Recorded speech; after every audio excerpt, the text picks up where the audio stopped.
अध्याय 188 जेना का क्रूर अतीत। ये पता चला कि जेना की पृष्ठभूमि साधारण से बहुत दूर थी। वह बदला लेने के उद्देश्य से कबीले में आई थी। उसने जो डायरी पढ़ी थी उससे उसे उसके जीवन के बारे में कुछ महत्वपूर्ण बातें समझ में आईं, हालांकि संक्षिप्त थी। ऐसा लग रहा था कि वह डायरी उसके जीवन की महत्वपूर्ण घटनाओं का लेखा जोखा थी। उसने कुछ बिंदुओं को नोट कर लिया था जिन्हें उसने अपनी विशेष आंखों की बदौलत तुरंत पढ़ लिया था। जिस गति से वह पढ़ता था वह भी असाधारण थी। मूल रूप से जेना पहाड़ों के अंदर एक छोटे से कबीले से संबंधित थी, जिसे एशियन रोज कबीला कहा जाता था, जो पहाड़ों के अंदर छिपा हुआ एक अज्ञात छोटा कबीला था। ये कबीला एक घाटी में बसा हुआ था, जो ऊंची चोटियों और घने जंगलों से घिरा हुआ था, बाकी दुनिया से कटा हुआ था। ये कहा जा सकता है कि यह एक व्यापक रूप से ज्ञात कबीला नहीं था, बस एक छोटा, महत्वहीन कबीला था। हालांकि कुछ ही समय बाद चीजें बदल गईं। अचानक शांतिपूर्ण कबीले पर घातक हत्यारों के एक समूह ने अचानक हमला कर दिया। रात अंधेरी थी, गांव को रोशन करने के लिए कोई चांद नहीं था। जैसा कि डायरी में वर्णित है, एकमात्र रोशनी उन मशालों से आ रही थी जिन्हें हत्यारे अपने साथ लेकर कबीले पर उतर रहे थे। इसके बाद एशियन रोज कबीले के निर्दोष लोगों का घातक नरसंहार हुआ। हत्यारों के तेज, निर्दयी हमलों से आधी रात तक चीखें गूंजती रहीं। खून ने धरती को भिगो दिया, जिससे कभी शांत रहने वाला गांव खौफ के मंजर में बदल गया। जो लोग नहीं जानते थे कि उन्हें क्यों मारा जा रहा है, उन्हें किसने मारा और क्या उनकी मौतें व्यर्थ थीं या नहीं, यह यातना का एक क्रूर दृश्य था जिसने पूरे कबीले को घेर लिया था। ये छोटे कबीले के सदस्यों के लिए हृदय विदारक था। माँ ने अपने बच्चों को पकड़कर हिंसा से बचाने की कोशिश कर रही थी, लेकिन बच निकलने का कोई रास्ता नहीं था। हत्यारों ने कोई दया नहीं दिखाए, उनके ब्लेड ने उनके रास्ते में आने वाले सभी लोगों को काट डाला। उनके पास ऐसे संसाधन नहीं थे जिनसे लोग ईर्ष्या करें। उन्होंने किसी भी श्रेष्ठ शक्ति को नाराज नहीं किया था, वे बस अपना दैनिक जीवन जी रहे थे। एशियन रोज कबीले की मुखिया एक शांतिपूर्ण महिला थी, जिसने कभी भी कबीले या खुद को अधिक मानवीय राजनीति में शामिल नहीं किया, हमेशा तटस्थ रुख बनाए रखा। हालांकि वे अभी भी राक्षसों के खिलाफ युद्ध में हमेशा सहायता करते थे। ये कहा जा सकता है कि कबीला उन कुछ लोगों में से एक था जिन्होंने क्रूर आधुनिक दुनिया में भी अपने लिए कोई लाभ या लाभ की तलाश किए बिना निस्वार्थता के सिद्धांतों को अपनाया। फिर भी उन्हें विनाश की ऐसी क्रूर और भयानक नियति का सामना करना पड़ा। यहाँ तक कि बच्चों को भी नहीं बख्शा गया। मदद के लिए उनकी पुकार को अराजकता ने निगल लिया। इससे पहले कि उन्हें ये समझने का मौका मिलता कि क्या हो रहा है, उनकी जान चली गई। अज्ञात घातक हत्यारों के हमले से बच्चों को भी नहीं बख्शा गया। ये गंभीर था। उन्होंने जवाबी कार्रवाई करने की कोशिश की, लेकिन हत्यारों के एक समूह के सामने वे असहाय साबित हुए। जेना सुलिवन एशियन रोज कबीले की एकमात्र जीवित व्यक्ति थी जो वध से बचकर जीवित रहने में सफल रही। वह एक छोटे से भूमिगत कक्ष में छुपी हुई थी, जिसके बारे में केवल वह ही जानती थी।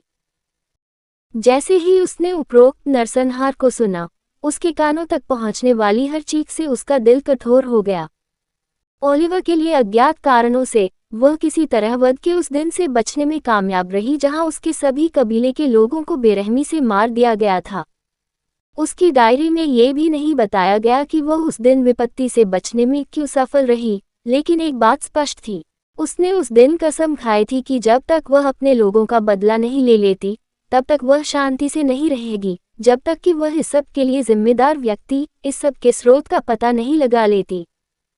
उसके द्वारा बहाए गए आंसू आखिरी आंसू थे जो उसने खुद को स्वीकार किए थे, जिससे उसके प्रतिशोध की इच्छा को बढ़ावा देने के लिए उसके दुख को छुपाया गया।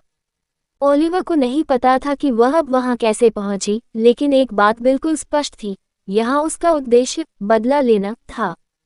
और वह अपराधी जिसने इस पूरी घटना को अंजाम दिया, जिस पर जेना की नजरें टिकी थीं, मिस्टिक पर्च कबीले के 4 सर्वोच्च बुजुर्गों में से एक, संस्थापक स्तंभों में से एक जो तब तक वहां मौजूद था जब तक कबीला अस्तित्व में था। उसका लक्ष्य वह व्यक्ति था इसके सरासर दुस्साहस ने ओलिवर को क्षण भर के लिए अवाक कर दिया। इतना दुस्साहस, फिर भी ऐसी इच्छा शक्ति। ओलिवर को अपने दिल में हलचल महसूस हुई। आखिरकार यह कोई मामूली बात नहीं थी। मिस्टिक पर्च कबीले के सर्वोच्च बुजुर्गों में से एक ऐसे क्षेत्र में था जहां अधिकांश ओझा केवल पहुंचने का सपना देख सकते थे। एक क्षेत्र इतना शक्तिशाली था कि हर ओझा एक से अधिक बार इसका सपना देखता था, और जेना ऐसे किसी व्यक्ति से बदला लेना चाहती थी। ओलिवर को संदेह था कि वह इसके लिए सक्षम है या नहीं। न केवल सर्वोच्च बुजुर्ग का अस्तित्व अनगिनत लोगों द्वारा देखा जाता था, बल्कि अपनी व्यक्तिगत ताकत के अलावा उन्होंने अपने स्वयं के गुटों का भी नेतृत्व किया, जिनके बारे में अफवाह थी कि वे उनकी ताकत के समान ही असाधारण थे। अपार शक्ति की एक हस्ती, जो वफादार अनुयायियों से घिरी हुई थी, जो एक आदेश पर अपनी जान दे सकते थे। हथियारों के समूह से, जो संभवतः सर्वोच्च बुजुर्ग से संबंधित थे, ये देखा जा सकता है कि वे एक छोटे से कबीले को आसानी से मिटा देने में कामयाब रहे थे। जिस कबीले की बात हो रही है वह स्वाभाविक रूप से एशियन रोज कबीला है। जेना मिस्टिक पर्च कबीले के एक ऐसे सर्वोच्च बुजुर्ग से बदला लेना चाहती थी, जिसका मतलब था कि उसे सर्वोच्च बुजुर्ग के बराबर या उससे अधिक ताकत और संभावित प्रभाव की आवश्यकता थी।